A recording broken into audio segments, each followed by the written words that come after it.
They talk about it in terms of creativity and innovation, and that might just make it more palatable for people in a workplace setting, I think. So there is no innovation without creativity. So that's the Love that. idea of it.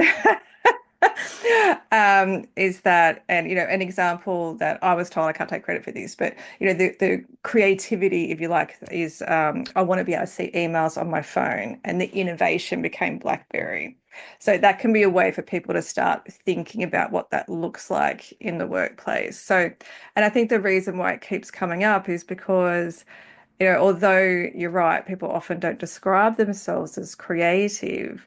We know that because of the pace of change at the moment in the workplace, and if we want to keep our businesses viable and growing, we have to innovate. If you don't innovate, then you're not going to have a business in 5 years' time. So I think the first thing for me is that people need to decide on, well, do we value creativity?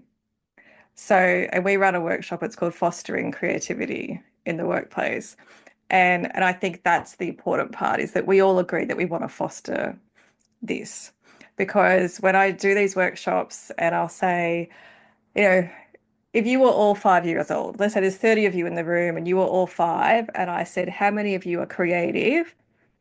30 of you are going to put up your hands, and everybody will agree. And it's like, okay, so what happens when you get to 6 years old? What happens when you get to 15? What happens when you get to 30? And of course, the older you get, the less you consider yourself creative.